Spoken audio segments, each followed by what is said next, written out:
Here's a more detailed analysis of aggregate formulas and examples of their use.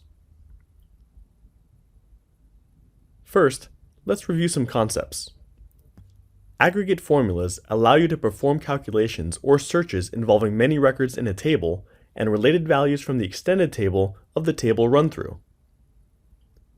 These formulas allow us to count, with count, sum, with sum, or average, with average, several records, perform searches such as finding the maximum, with max, or minimum, with min, the value of an attribute in a set of records, or given many records in a table, find a value of an attribute, using find, whose record is the first one found that meets certain conditions. In the syntax, the aggregate expression will be the one searched for, maximized, minimized, summed, or averaged among the records that meet the aggregation condition. It can contain attributes, including formula attributes, constants, and variables. User-created variables are only allowed in inline formulas. In global formulas, only variables that exist in the entire Genexus object can be used, that is, system variables, such as the today variable, for example. Only for the count case, it's not an expression but an attribute. For sum and average, the result of the aggregation expression must be a numerical value. The aggregation condition is the condition that records must verify to be considered in the aggregation. It can contain attributes, constants, and variables. User variables only in inline formulas. It's optional and may not be included. The default value will be returned when no record is found on which to perform the aggregation. It may be because none meets the aggregation condition, because it doesn't meet the implicit aggregation condition, or because the table is empty. It's a constant and is also optional. The return value is the attribute whose value is returned by the formula when it finds records that meet the aggregation condition. While the return value may be a value, as in the case where the default value is returned, it's usually an attribute. Its inclusion is optional, and only some formulas carry this fourth parameter. The triggering condition is the one that determines that the formula is calculated with the aggregation expression that precedes it. It's optional, and the only attributes allowed are those belonging to the associated table and its extension. Triggering conditions can only be used in global aggregate formulas, because in inline formulas, they're not part of the formula definition, and their triggering is conditioned in the code by means of conditional clauses. For example, if, else, do case, and so on. While a horizontal formula needs a context to be evaluated, an aggregate formula does not necessarily need one. However, if a context table exists, not all the records that the formula explicitly states will be considered, but only those that also match the implicit conditions arising from that context. For example, the flight capacity attribute of the flight transaction is a count formula that runs through the flight seat table and counts the number of seats on the flight. Since the table associated with the attribute is the flight table, which has a 1-to-n relationship with the flight seat table navigated by the count, only the related records will be counted. In other words, the seats corresponding to the flight instantiated in flight. If there were no relationship, all records in the flight seat table would be counted. In addition, as we indicate that only seats that are windows will be counted, only those that meet the filter condition will be counted from the set of related records. Since it's a count formula, the aggregate expression is only an attribute that determines the table where the records will be counted. In this case, flight seat location. The aggregate condition is the filter that the seats must meet, that they're window. Also, since it's not a max or min formula, it has no default value, no return value, and there is no trigger condition defined. Here we see the same definition as an inline formula in the source of a procedure. In this case, where the formula is loose, there is no implicit condition, The window seats of all flights will be counted, not of a particular flight, as was the case with the global formula, or as would be the case if placed inside this for each.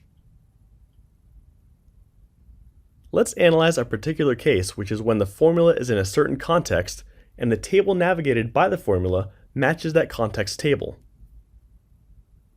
In this example, we want to print, for each invoice date, the sum total of all invoices with that invoice date.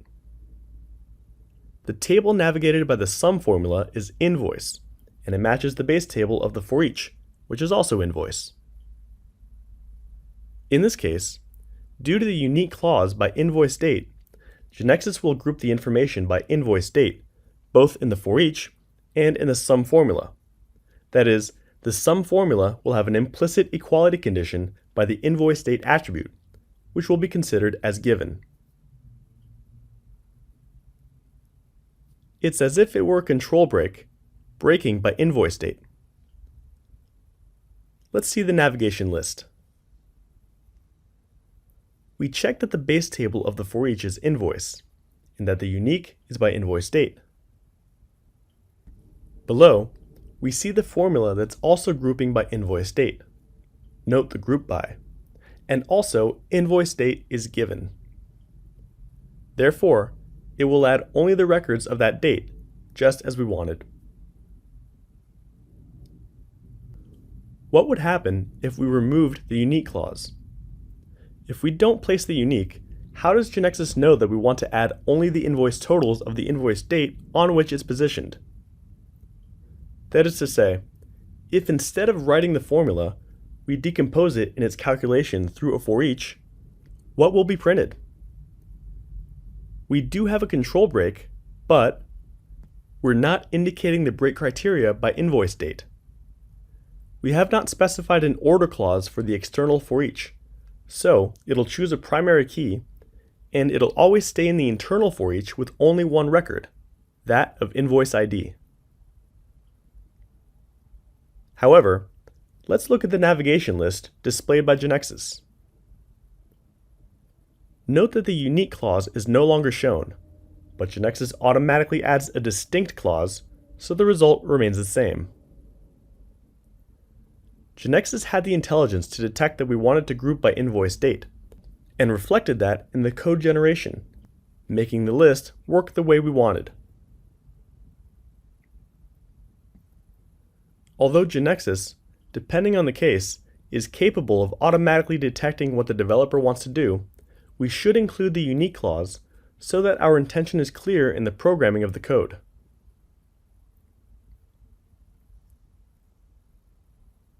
Now let's see a similar case where a table is navigated and an aggregation is performed on the same table.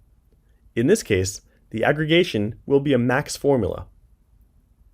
Let's suppose that given a customer who has many trips, you want to retrieve the data of a trip the customer made, which was immediately before a given date. In other words, the last trip before that date. And suppose you want the information to be output in a list that prints the trip data.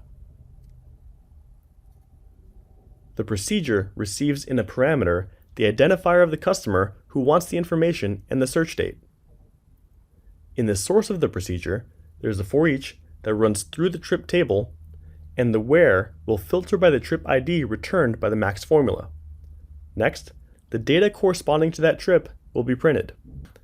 In the max formula, the attribute to maximize is trip date, since we want the trip that was immediately prior to a given date, so it'll be the trip with the highest possible date, but lower than or equal to the search date. The aggregation condition specifies that the trip must have a date lower than or equal to the given date, and also belong to the customer requesting the information. The default value returned if no trip is found that meets these conditions is 0, and in case it's found, it'll be the identifier of the trip found. Now let's analyze what we've programmed. The for each will iterate over the trip table and set that context for the max formula. The max formula will also iterate on the trip table, but due to the context, an automatic filter will be set because both tables are related. In this case, is the same table, so the formula will be filtered by the trip ID that's positioned in the for each. Therefore, it will always return the trip ID in which the for each is located, and will be like not having written anything.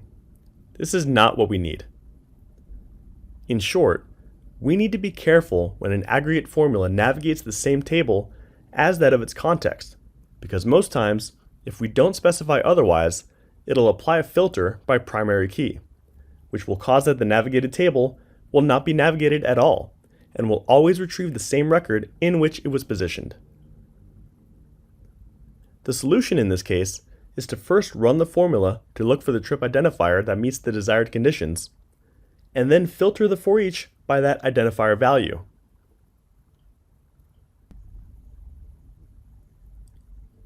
Now let's look at a similar case to the previous one in a global formula, in which given an invoice from a customer, we want to find the date of the previous invoice from the same customer. To solve this, we'll use a max formula similar to the one we defined before, but defining an attribute as a global formula. Note that again, we're trying to define a formula that will navigate over the same table associated with the formula. So again, the formula will be filtered by its context and will only navigate over a single record. The difference between this case, which is a global formula, and the previous one, which was an inline formula, is that in the previous one, we could trigger the formula outside the context table to break the implicit filter. But in the case of a global formula, this is not possible, so we can never have a global aggregate formula that navigates the same table. For this purpose, we'll have to define it as a horizontal formula and perform the calculation within a procedure.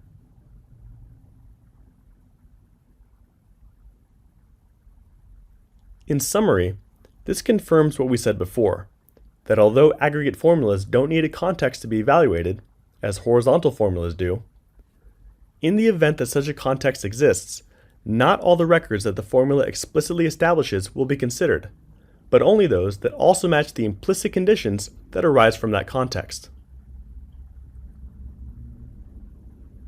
And also, it's important to make sure that the context does not invalidate the objective we were looking for with the formula, as we saw in the last examples presented.